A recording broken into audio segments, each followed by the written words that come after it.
Bonjour, je m'appelle Xavier Ricard, je suis candidat sur la liste Urgence Écologie aux élections européennes. Pourquoi Urgence Écologie? Eh bien, parce qu'il y a urgence précisément. Et tout le monde parle d'urgence écologique, mais personne ne semble disposé à établir un programme d'état d'urgence écologique. Qu'est-ce que c'est qu'un programme d'état d'urgence écologique? C'est nécessairement un programme radical qui prend la mesure de la situation d'effondrement prévisible à très court terme face à laquelle nous nous trouvons et dont les médias nous donnent régulièrement les signes précurseurs, puisque on sait maintenant que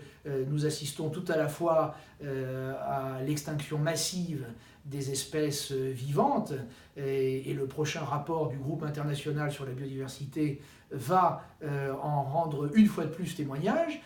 en même temps qu'à une accélération des processus de réchauffement qui nous amène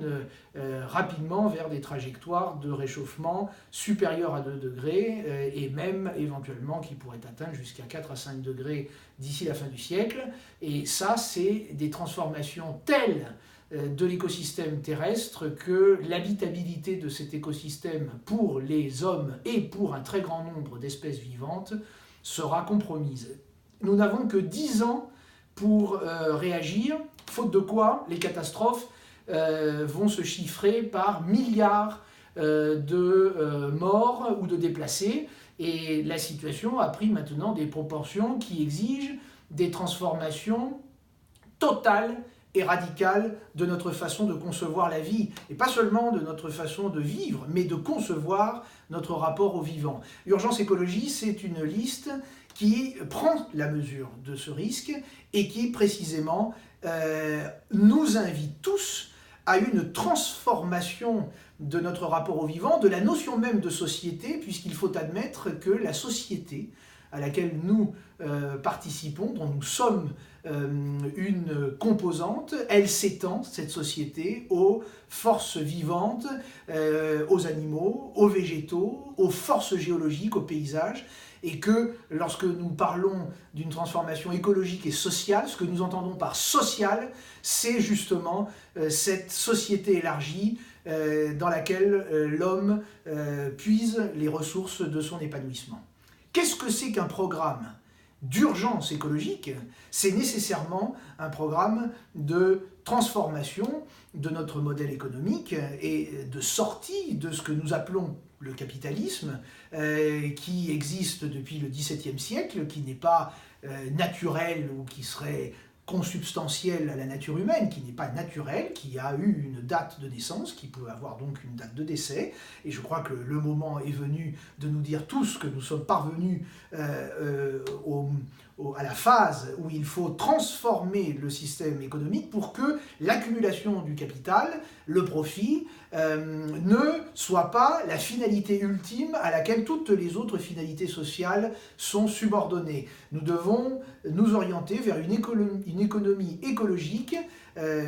fondée sur la réduction rapide et massive des consommations d'énergie et de matière, la circularité pour autoriser tous les recyclages, et surtout la stimulation des chaînes du vivant auxquelles l'homme peut contribuer par son activité même de transformation. Donc il convient de modifier l'ensemble de nos rapports d'échange et de production.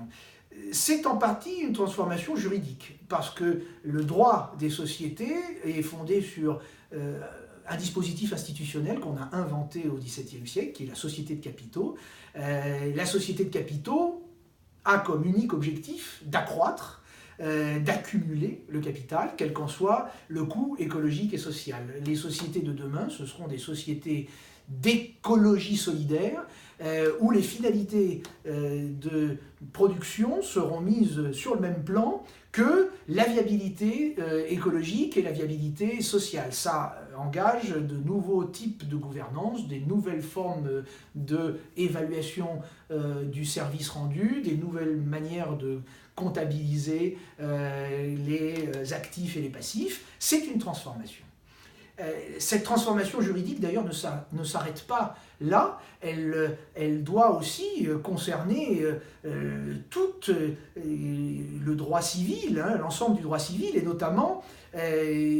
prendre en compte les droits de la nature ou des espèces naturelles, la légale légitimité pour chaque espèce à pouvoir prospérer et vivre. Donc il faut introduire le droit de la nature dans le système juridique. Il faut, comme le propose Valérie Cabane, reconnaître le crime d'écocide. Et il faut aussi intégrer, c'est beaucoup plus difficile, mais beaucoup de juristes travaillent sur le sujet, le droit des générations futures, c'est-à-dire introduire le temps, hein, la dimension temporelle, dans le système juridique. Toutes ces réformes, ce sont des réformes majeures qu'il convient d'entreprendre dès maintenant. L'éducation doit être transformée également, et cela, ça nous invite à introduire dans le programme éducatif standard de l'Union européenne des compétences de prise en compte des vulnérabilités écologiques, une sensibilité écologique qu'il va falloir acquérir, et ça nous proposons évidemment de le faire en utilisant tous les outils de coopération européens, notamment un Erasmus écologique qui pourrait être développé. Alors, quelle peut être la responsabilité de l'Union européenne en la matière? L'Union européenne dispose de compétences exclusives dans un certain nombre de domaines, notamment l'agriculture. L'agriculture, c'est le grand vecteur d'une transformation globale de nos sociétés parce que c'est l'activité qui, disons, utilise la plus grande surface utile de la planète, et c'est une activité qui nous met en prise directement avec les chaînes du vivant. L'agriculture, elle doit faire sa bascule vers des modes de production viables et qui sont connus, hein, c'est l'agriculture agroécologique, l'agriculture agroforestière, et cette bascule, elle doit s'opérer très rapidement, et on peut faire cette bascule à l'échelon européen en un temps limité, en 10 ans, en y mettant les ressources, on peut faire basculer totalement l'ensemble des activités agricoles, y compris d'ailleurs la pêche, vers des formes de gestion viable et de stimulation des chaînes du vivant. Donc ça, c'est une des compétences exclusives de l'Union européenne. Le commerce en est une autre. Et sur la question commerciale, il va falloir s'inscrire dans une démarche de protectionnisme coopératif, c'est-à-dire établir aux frontières européennes des barrières non tarifaires reposant sur la prise en compte des exigences de reproduction des écosystèmes et de viabilité des sociétés, ce qui évidemment implique de tenir compte aussi des variables de justice sociale et d'égalité des uns et des autres devant la contrainte environnementale. Aucune transformation écologique d'ampleur ne pourra être envisagée si elle pèse différemment sur les épaules des uns et des autres en proportion de leurs revenus. Il faut que ça soit absolument équitable et il faut que justement cette charge soit équitablement répartie et tout cela entraîne un certain nombre de contraintes sociales qui doivent être reconnues dans les règles du commerce international. Donc nous nous engageons vers une démarche de protectionnisme coopératif européen et même plus largement de démondialisation coopérative. La transformation écologique et sociale de nos sociétés, c'est aussi une transformation de la conception de l'État et de la démocratie, puisque reprendre en main son destin collectif, être capable de nouveau produire, créer à l'échelon local, en tenant compte de cette extraordinaire variabilité des situations en fonction des territoires, des chaînes du vivant, ça exige un État qui sera l'animateur, le coordonnateur de la prise de décision politique qui doit être de plus en plus restituée à l'échelon local. Donc, un État écologique, c'est un État qui fonctionne sur le principe de la subsidiarité et qui imagine des formes de validation démocratique beaucoup plus souples, beaucoup plus participatives. Donc nous sommes face à une transformation, à une refonte de l'appareil du système institutionnel et de la Constitution, même de la Ve République. Il faudra envisager cela pour aller vers une authentique démocratie écologique. Pour arriver à faire tout cela, et dans un pas de temps réduit, compte tenu des différentes sensibilités qui sont représentées au Parlement, il faut évidemment construire un rapport de force citoyen vis-à-vis de toutes les forces qui ont intérêt à conserver la situation en l'état, même au prix de la destruction de la planète, assurer qu'elles sont, ou qu'elles pensent être, de pouvoir toujours bénéficier des ressources nécessaires au maintien, à la conservation de leur mode de vie. Donc nous sommes dans une situation de rapport de force politique et